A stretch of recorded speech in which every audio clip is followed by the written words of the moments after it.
Catherine and Chris, welcome. Thank you. Thanks for being here. So let's start by having both of you talk about the potential for rural energy economic development. I know in communities that I report on across the country in small towns, there's a bit of a legacy of things maybe not going right or people coming in with big ideas and not following through. So what do you see some of the challenges and opportunities? First, Chris, let's start with you. So certainly the opportunities are significant in terms of providing new non-extractive employment and economic development in rural, which has traditionally been looked at as the place to extract value, both for energy or other products in manufacturing. The challenges are significant because typically the infrastructure and the ability of the population to take advantage of those new jobs has not really been, that matchup isn't there, or the preparation, but also just the approach to understanding and embracing the opportunities isn't there generally. I think most rural places feel like the energy conversation and the green energy conversation is something that's being driven from outside of rural places and kind of being done to them. And so the dialogue and the communication and sort of understanding how they're going to be treated equitably, how they're actually going to benefit, how they can actually take it, is not really been there in a significant way in order for that opportunity to really manifest. And Catherine, you talk about the role of community engagement, and I mentioned that there is a legacy in many different communities around the country of perhaps people coming in with the big ideas and then not following through and not putting locals at the center of the projects, right, and letting them drive the projects. And that's the fallacy. I think if we change that paradigm and let local people be seated at the table and there's authentic community engagement, I think all of these problems that Chris has just laid out won't happen, because the reason that they manifest the way they have manifested is because there hasn't been that type of community engagement. I can just give you an example of someone that built a data center in a community and built it on top of a graveyard. Clearly there was no real authentic community engagement, because somebody would have told them that before it got to that point. So I think that now we're hearing more and more from different entities that want to have more of a just transition, especially in rural communities, and they're asking how do they do that. And that's where the relationship building comes in. And that is making sure that everyone in the community that want to be a part of this conversation get a chance to be a part of it, and also have to shape it. Not just, somewhere else is coming up with a plan and they go there and try to sell it to them, but they should be part of developing that plan. So from concept to actually implementation, the community should be involved. And I think that that's one of the fallacies of what happens in rural communities. And what's so interesting, Chris, I don't know whether this has been your experience, so a lot of these people that are going into these rural communities have never spent time in a rural community. So, which makes it even harder for them to understand what it means when these communities are so close-knit. And even where they're, when we talk about political divisions, we may vote differently, but in the community, we still speak to each other at the store, and we still may go to church together. And we're still going to all mourn and grieve if someone passes on. So they're more tightly knit than people realize, but we have to spend time going there, building those relationships so that we can make sure that there's a just energy transition. So for both of you then, some of that, to achieve a just energy transition, some of this is going to start with something very basic, which is trust. Yes. Yeah, I think the notion, the biggest challenge in a macro way is when you think about the response to climate change, or the need to move or respond to these challenges, is there's this pressure of speed. And so people who are thinking and writing are generally in cities, and they're like, we got to move quick. And so it doesn't lend itself to actually, as Catherine's saying, going and understanding communities. When you live in or have been in these communities, you understand this long history of exploitation, not just in the last decade, but hundreds of years. And that dynamic is something that we've never really dealt with as a country, much less around this particular issue as energy. So it does take a local trust building engagement. Doesn't mean that it's going to take forever to get done. It just is, it's not going to be solved with a kind of top-down strategy from folks who are used to maybe being able to go into a city and say, what are we going to get done? But even there, the communities in urban areas that have been underinvested or disinvested have that same history of abuse and neglect, and they need to be engaged. And we've heard, stories about how that has happened successfully in other countries, and certainly there are examples of that happening in the U.S. But it takes that trust with an equity vision, I guess is how I would say it. You really have to center equity in that conversation, and centering equity requires understanding that history of structural discrimination that's existed. And we're never gonna get there successfully without that kind of owning the past and as well as engaging the present. And I think so it's not an impossible task, and but it does really require respecting rural people and their communities, and understand there's a lot of leadership there to tap into. Catherine really represents, and the people that she's mobilized represent that, I think, beautifully. And there are so many folks in communities who understand the issues and could really be leader partners in this effort. It seems like a big task, monumental task, to shift that paradigm of getting away from just the rural community being the one that produces all the power to make the cities successful, which I think is kind of at the root of a lot of divisions in this country right now, in the blue-red divide. I agree, because rural communities are only neglected when they have something there that the status quo wants.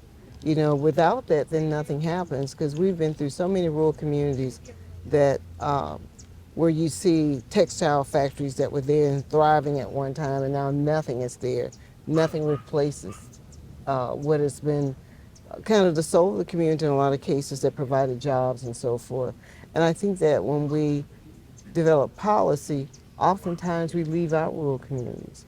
We think that only thing we have to do is give them just a little bit, and the rest is focused elsewhere. But I believe that as we deal with climate change and people have to move, insurance companies are getting to the point where they're not going to keep reinsuring places that have had these disasters. So if you live in a flood zone, you live along a river, which is where I was a history teacher. So I know that most of our cities were built along rivers. And sooner or later, they're going to have to move somewhere else.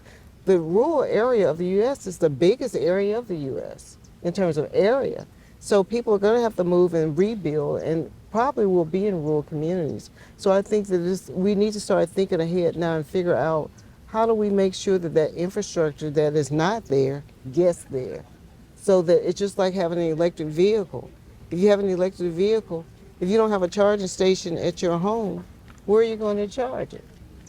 In a rural community. We don't think like that. We think that all of them should be either along the highway or all of it should be in a city somewhere. We never think about, how do we get it out to these areas? I mean, there are churches in these communities, there are community centers, there are schools. Why aren't we thinking about and getting with local folk and say, why don't we just put them here, because that's where the people are? Well, Chris, maybe too, to expand on that, why is it in your view that policymakers, not all of them, but from your perch in Washington, D.C., still don't really understand rural communities and rural economic development and energy development, in the sense that it's been described to me by the Agriculture Secretary in a separate interview. Tom Vilsack is saying, well, the politicians are elected in 2-year increments, and rural issues are complex, specifically development, and so they may throw some money at it, but then don't follow up, and then something never gets fixed. If you think about how we invest internationally versus domestically, you really see the problem with our election cycle budgeting. So in domestic allocations, we're making 2-year investments because that's the election cycle, both at the state level and obviously within the House of Representatives. And the most important factor that they're measuring is, are we getting money into communities? It's not how are we transforming, how are we thinking, because you don't get rewarded for like a 5-10 year vision. Internationally, minimum 5 year investment, and the focus is all on return on investment. So that just the framework itself doesn't lend to that. I think, again, to go back to the history of rural places, it's an uncomfortable truth to really dig into what has to change. That a kind of top-down, a few people really benefiting and extracting the value out of communities, and folks for a long time getting low-wage jobs, and then in the instance of maybe coal and oil and gas, eventually those jobs began to pay a living wage, but they certainly didn't at the beginning. And I think the harder discussion now in that framework is you can't sort of say there's a one-to-one job transition. Like solar and wind are not going to provide the same number and the same kind of jobs that coal And probably the same pay too. Right. Yeah. And so it's a more complex discussion of like, how are we going to make our community better? And then how might that create opportunities for people to start businesses and enjoy the rural quality of life without all the negative externalities of water pollution or air pollution that came from coal extraction. But that's a different, much more complex kind of economic rethinking of a rural place that requires and again, those decisions often get made by outside capital rather than like how are we going to build wealth locally in our community, which really has never been the model in rural places, but is the real path towards equity and prosperity for those places. So it's complicated in the sense you don't want to just say we're taking this out, we're dropping this in, and everything's going to be great. And I think that again, 2-year election cycles, politicians who aren't really thinking that way, communities who haven't gotten to owning their own stuff and then saying we want this kind of approach, all have to be a part of that for that to work. And to your point, Catherine, I think we're talking about the communities that were maybe built for one thing. You mentioned the textiles, right. and that one thing is going away, or a natural resource dependent economy that was built for one thing and maybe by one company or one industry that's now becoming less relevant or not relevant at all. What are you seeing on the ground in the communities that you work with that in terms of potential for actually transforming an economy like that? And we were talking big picture, but I was hoping you might bring us down a little bit more local. Well, what I'm seeing is excitement about solar. I'm seeing excitement about potentially owning their own grid. I'm seeing excitement about how do we deal with disasters in such a way that we have a center that may be a place where everybody can come and charge their cell phones and call for help because we have solar and we have battery power there. I'm seeing people talk about doing demonstration projects where they can demonstrate how this works. And there's also discussion about, well, we got to have a holistic approach. And the holistic approach means that do we put a solar panel on the trailer or do we build a better home to make it more energy resilient, energy efficient, but also to make sure that that every time a storm comes along, because we're in Tornado Alley in Alabama, every time a storm comes along, we don't have to worry about the home being blown away. So it's all of these kinds of things that are happening, but people are very excited about the possibility. To give you an example, I just remember a few years ago, a certain power company in Alabama was debating increasing their solar tax. And there was, at the Public Service Commission hearing, they anticipated so many people showing up, only a few. But so many people showed up from across the state. I mean, regardless of their political persuasion, these were rural communities. People wanted to have access to solar. They wanted to have some kind of control of what they chose to put on their roofs or what they chose to put in their communities. And they didn't have enough room for all the people that showed up. And that let me know that there is interest. People just want to have the information. They want to know how to access it. They want to know where the funding is. There are organizations that need the technical assistance to get access to it. So there are lots of conversations I've seen going on throughout at least Alabama, where people are talking about how they can access this new clean energy transition, how they can access this tech, how to make it more resilient in rural communities, and how it can help them better, deal with the changing conditions that are happening around climate change. And are you finding, like Chris said, is the money getting, it's often outside money, yeah, let's face it, and is it getting to the right place, and is it getting into the hands of people who will, lead the effort locally? The big concern that people have is they're in need of technical assistance. Mm-hmm. I mean, a lot of rural communities do not have a grant writing staff. Right. Some of them are not registered on sam.gov, which you can't even get a government grant. And they lose out to other larger communities that are also classified as rural, but may have more. And the other thing that happens oftentimes is that cities, this is a bias that I have that I think needs to change. They use the rural communities to get the demographics, to get the money, but the money doesn't go to the rural communities. Mm-hmm. That's something that needs to change too. That if they're going to use the demographics of Lowndes County for the Montgomery metropolitan area, then Lowndes County should benefit too. I still detect in my reporting across the country in smaller towns a bit of anxiety, and you touched on that, Chris, about the new energy future.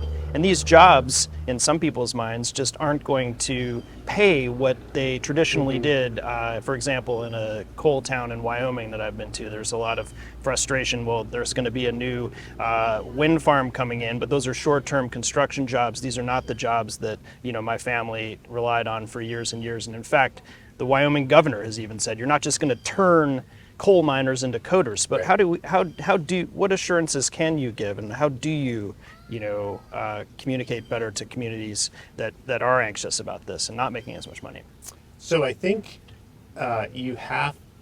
people have to be honest that the energy and the green energy economy isn't the same kind of job production in a plant sense that we were used to, particularly in the coal, oil and gas, even forestry with paper mills, like all of that change isn't going back. So it's more about how are we responding to these opportunities and what other opportunities does that give our community, and the ability of places to think about different economic models. So like a lot of rural communities all over the country have started thinking about outdoor recreation as a new economic driver. They still need infrastructure and access to that reliable power, and they're going to want to be able to benefit from the green energy sort of conversions in some ways. But they've still got the challenge of how do we build wealth locally with that strategy and not just we replace one extraction model with another, which is all the money, all the wealth in the community is owned by outside capital, and we get tourism visitors. Mm-hmm. So it's a continual challenge for rural to think differently. And I think where we see the polling with rural folks is they want better schools, they want a downtown with stores, they want all the things that people want in their community. What they have not really embraced yet is that the old way isn't going to come back. Mm-hmm. That their goal is like, we need a plant to come back. We need this kind, whether it's textiles, where I used to live in Eastern North Carolina, people are still, because that was the last time things were good. And that's a difficult mental shift where you've got to, again, people need to feel and own their power of the value and of their place and what it can be in a different way. I think one of the most interesting models, the Center on Rural Innovation, Corey, is doing these tech hubs in communities in low-income rural places with locals, not bringing outside folks in to do a tech hub, but like how do we retrain mill workers and other folks who are there and create a tech hub within that, in a sense, even in the old mill. And I think those kind of approaches of what people can see that is in their community are going to be important, but it does take a lot of work to get there. And Catherine, just in the few seconds we have, just to give you an opportunity to wrap things up, there's a lot of enthusiasm and a lot of community pride too, and I think there's a tendency in the national news media and among policymakers to lump all of rural America in as a monolithic thing, but certainly it's not the case. No, it's not the case. I think each community is different, but I believe that this is an opportunity for us to right a lot of these wrongs, especially the wrongs that have happened in rural communities through the years. Catherine and Chris, this has been great. Thanks for being here. Thank you. Thank you. Thank you.